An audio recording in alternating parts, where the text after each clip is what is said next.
अंधेरा घना था, हवा में उड़ती धूल के कण चांदनी को भी फीका कर रहे थे। पुराने बंगले की खिड़कियां बंद थीं, मगर अंदर से आती हुई धीमी सी आवाजें दिल को झकझोर रही थीं।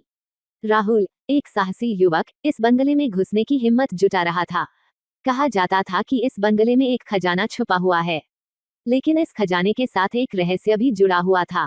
कहा जाता था कि इस खजाने को पाने वाला कभी जिंदा वापस नहीं लौटा। राहुल को इस बात से कोई फर्क नहीं पड़ रहा था।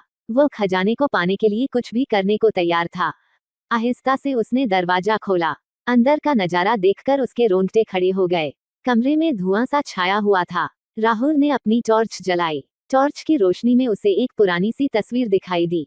तस्वीर में एक खूबसूरत लड़की थी। तभी पीछे से एक आवाज आई, तुम यहाँ क्या कर रहे हो? राहुल घबरा गया। उसने पीछे मुड़कर देखा, लेकिन वहाँ कोई नहीं था। राहुल ने हिम्मत जुटाकर आगे बढ़ा। उसे एक सीढ़ी दिखाई दी। वह सीढ़ियों से ऊपर चढ़ने लगा। ऊपर जाकर उसे एक दरवाजा दिखाई दिया। दरवाजे पर एक ताला लगा हुआ था। राहुल ने अपनी जेब से चाबी निकाली और ताला खोला। दरवाजा खुलते ही उसके सामने एक बड़ा सा कमरा था। कमरे के बीच में एक बड़ा सा संदूक रखा हुआ था। राहुल संदूक के पास गया और उसे खोलने लगा।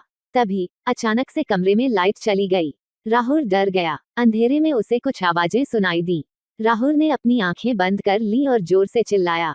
जब उसने अपनी आंखें खोली तो वह अपने कमरे में था। उसके हाथ में एक पुराना सा पन्ना था। पन्ने पर लिखा था, खजाना तुम्हारे अंदर है। राहुल को समझ आ गया कि वह सब कुछ एक सपना था, लेकिन ये सपना उसे एक सबक सिखा गया था। खजाना बाहर नहीं, बल्कि हमारे अंदर होता है। शिक्षा, हमें हमेशा अपने अंदर की ताकत पर विश्वास रखना चाहिए।